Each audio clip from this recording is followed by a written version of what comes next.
before there was Resident Evil, before Silent Hill, and before Dead Space, there was Alone in the Dark. Basically, this Alone in the Dark is a remake of the 1992 Alone in the Dark, which really creeped me out when I was a kid. Like, it creeped me out so much that I had nightmares for weeks. And man, is it going to be awesome as an adult to see how the game is evolved since then. So please bear that in mind. I might be a little jittery and happy and giddy and stuff like that because it really has a childhood feels right now. But anyways, let's go ahead and hop on over to the trailer, and then afterwards, then I'll go ahead and do an in-depth view and stuff like that on what I think is going to happen in the game.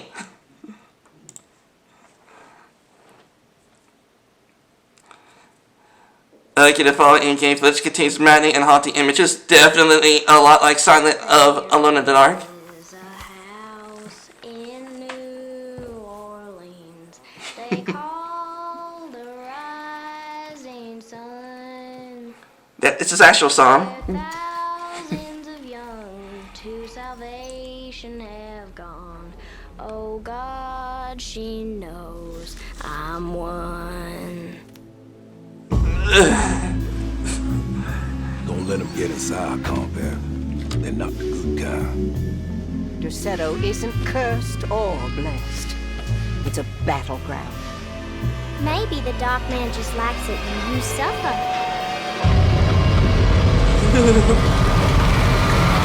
Have you ever talked to a doctor about your condition? This is madness! Are you crazy? Fall on your knees, wear the mask, praise his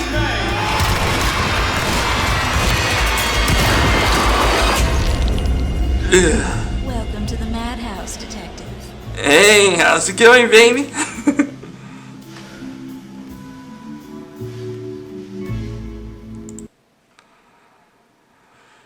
Okay.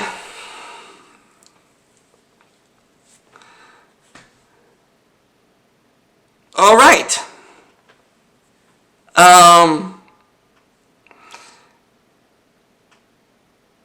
I'm not sure what to say. Like, it really does bring back childhood feelings and stuff like that. But man, they got it down. They definitely got it down. If I remember correctly, from the first the original Alone in the Dark in 1992, Edward Carby is a detective. So that means we'll be playing as Edward Carby, which I can only suspect is the first Edward Carby, because yes, there is indeed a thing of a generational name. A generational, I think we call it generational name keepsakes, or generation name Passover. Like, perhaps some of you might be named after your father, or grandfather, or grandmother, or great-grandmother, that kind of thing. So we're looking at the very first Edward Carby. And oh man, I do have some questions. Like for instance, the House of the Rising Sun. Yes, it is an actual song, and it definitely creeped me out.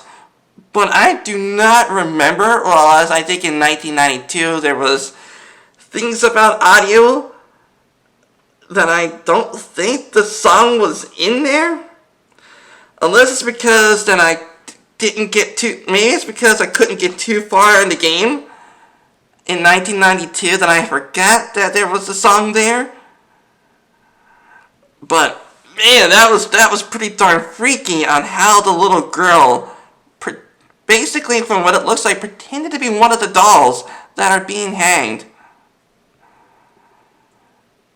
And man, and as you can see from, and also from the point that as you can see from the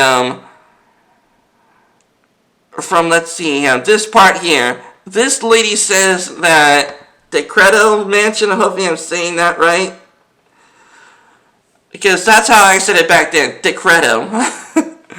The Credo Mansion was a battlefield. So that means that the house was built on where dead bodies were in, because there was unclaimed bodies during many wars. Oh man, that's some genuine poltergeist activity then, and perhaps some cult activity as well. Man.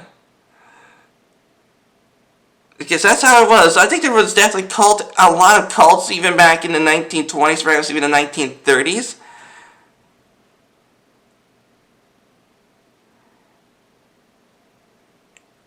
I'm not exactly sure. And then also this point here. Darkman just likes it when you suffer. When you suffer. The Darkman just likes it when you suffer. So I can only suspect that the dark man that she is referring to is possibly a person dressed up in some kind of dark or a black robe or something like that. Possibly from a cult, maybe. Yeah, there is definitely cults in haunted houses. And which I guess that is a thing. And also, from what I remember from the original Alone in the Dark, these aren't statues. From what I remember. Yeah, I don't recall them having statues in there. So I can only suspect that these are actual people. That or they are statues, it's just I didn't get to that part in the game in 1992. All I know for sure is that when I played the game that there was indeed things that looks like statues that was attacking Edward. Well, my character named Edward anyway. Man, if I am wrong, then please let me know in the comments section because my memory is not as good as it used to be. And of course this part over here, which you all, I think some of you may or may not know, it seems that this place here was where dead bodies were tossed into. And it looks like this dead body is being turned back to life by some strange supernatural thing. I forgot what it was called. All I remember is that the Credo Mansion, it was indeed haunted, that cults were formed in there, for what I remember.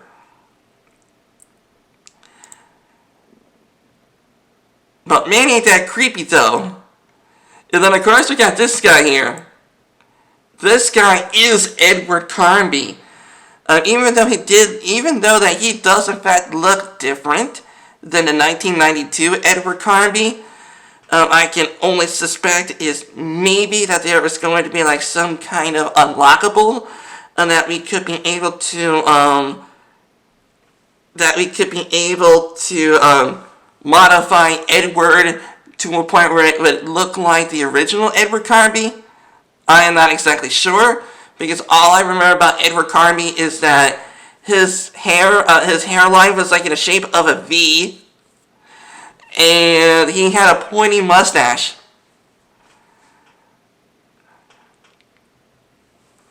Well, I guess if you all want me to go in depth, I'll go ahead and go in depth in another video. So this guy here is Edward Carnby. He is definitely a detective, definitely in the 1992 Alone in the Dark. So that point is good. And also there was indeed a thing in the original Alone in the Dark that if you were to, let's say, talk to characters, I think they'll be driven to madness. I think that is indeed a thing. It's similar to how Joker was talking to Harley Quinzel, a psychiatrist from Arkham, and she was talking to the Joker a lot to a point where the Joker got her to be a lot like him. So we can expect Edward Carnby to have that kind of thing going on when it comes to talking to the witnesses and stuff like that. I'm not exactly sure. All I remember from my childhood is that when Edward Carnby was around talking to the characters and stuff like that, they were driven to madness. If you all want to see what I mean, then please go ahead and look up cutscenes from the 1992 Alone in the Dark, and please tell me if I am right or wrong. Once again, my memory is not as good as it used to be.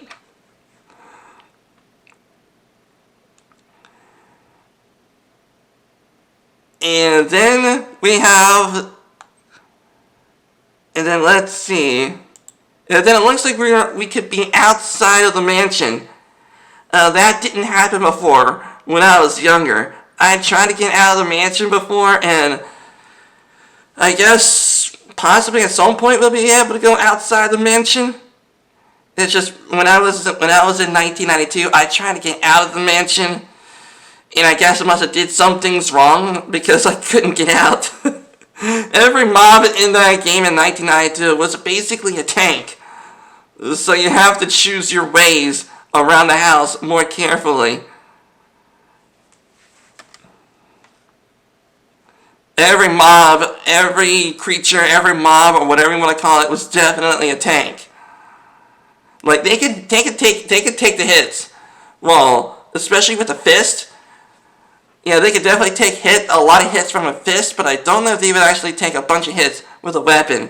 The only weapon I remember that I played with in the original Alone in the Dark was like a Civil War saber, and that cleaved the zombies back then. I don't even know what they were called back then. I'm just gonna call them zombies. They cleaved them into two. Well, they didn't really show the zombies being cleaved into two back then because the animations was definitely different than it is today. But if it was a sword and there was a zombie, they would definitely be cleaved. But anyways, let's gonna continue along. Okay, this person over here, this person here has to be Emily Hartwood. Like, she has to be Emily Hartwood, because I remember that you could actually control a female character named Emily Hartwood. And I remember that she was a bad motherfudger. Like, she could basically be more than Batman. Like, I'm seeing Batman as an example because of how Batman has to do like mental resistance because of the Joker and stuff like that. She has seen stuff as well, so she's definitely got the mental resistance to resist madness, possibly. Unless she also has the same thing that Edward has, that she talks to people, then people will be driven to madness. From what I remember.